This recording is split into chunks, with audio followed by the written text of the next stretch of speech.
Hello and welcome to Reason News. Today we're covering a case that has gripped the nation and reminded us of the devastating vulnerability of the most innocent among us.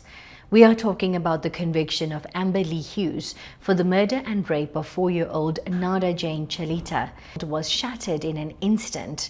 4-year-old Nada-Jane Chalita was found dead in a bathtub in what was initially thought to be a tragic accident.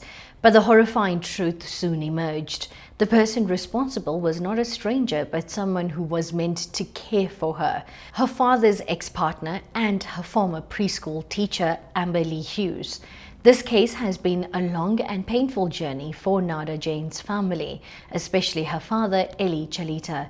He has had to relive the last moments of his daughter's life, testifying against the women he once trusted. The court heard how Hughes, in a fit of rage after an argument with Nada-Jane's father, took the life of an innocent child. The trial has been a complex one, with Hughes initially denying the charges. However, as the legal proceedings unfolded, a new lawyer for Hughes made a shocking admission. She confessed to drowning Nada-Jane. The defense attempted to argue that she was suffering from borderline personality disorder at the time, but also maintained that she was fully aware of her actions. This created a convoluted and disturbing narrative. After months of testimony and legal arguments, the South Gauteng High Court delivered its verdict. The tension in the courtroom must have been palpable. The judge's words were the culmination of 2 years of investigation and a nation's desperate wait for justice. Please be aware that this information consists of sensitive information. Lee Hughes was found guilty on all counts: the premeditated murder of Nada-Jane Chalita and a charge of vaginal rape. The court acquitted her on a charge of anal rape. The finding of premeditated murder is significant. It means the court found that Hughes had planned this horrific act. This was not a crime of passion, but a cold, calculated act of revenge against a child who was nothing more than a pawn in an adult's cruel game. Here's a video from Eyewitness News. We welcome the court's ruling as the NPA. It has been a long journey for us. We've been in this journey since 2023 together with the family. Now that we have reached this point, we hope that they find solace in the fact that the court has now found Lee Hughes guilty of the count of rape as well as that of premeditated murders, which are charges that both attracts the minimum prescribed sentence of life imprisonment.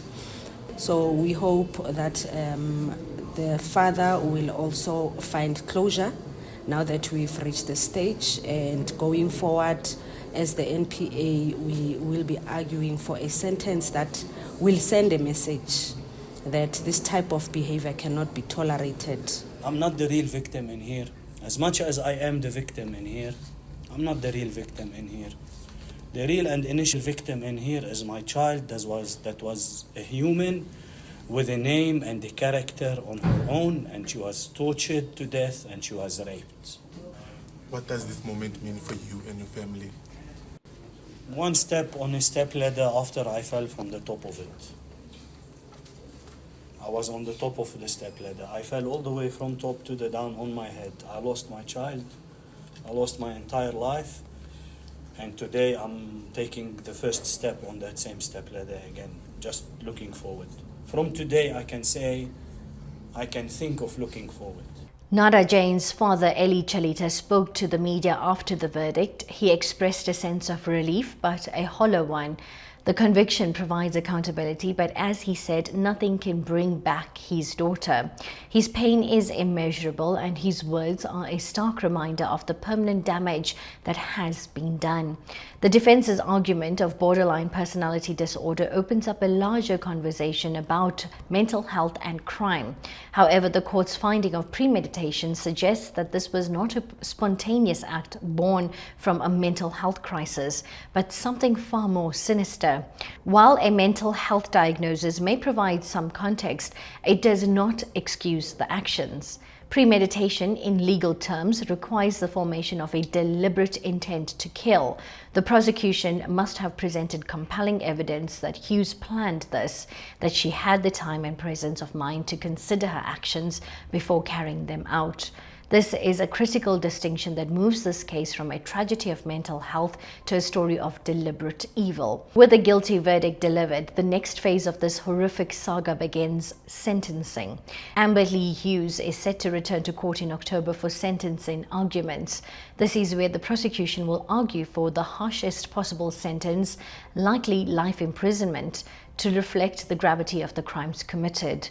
The defense will have a chance to present mitigating factors, but given the nature of the crimes, a lengthy prison term seems almost certain. The community has been outraged by this case, and the public's demand for justice has been loud and clear. This case has become a symbol of the fight against violence and against children. The conviction of Amber Lee Hughes is not just a legal victory, it's a message that society will not tolerate such unspeakable acts. As we await the sentencing, we must remember Nada-Jane Chalita, a 4-year-old with a life full of potential cruelly taken away from her. Her name is now inextricably linked with a story of pure evil, but her memory will also be a beacon for the tireless pursuit of justice. Her family's resilience in the face of this tragedy is a testament to their love for her. Thank you for joining us. Until next time, stay informed, updated, and curious.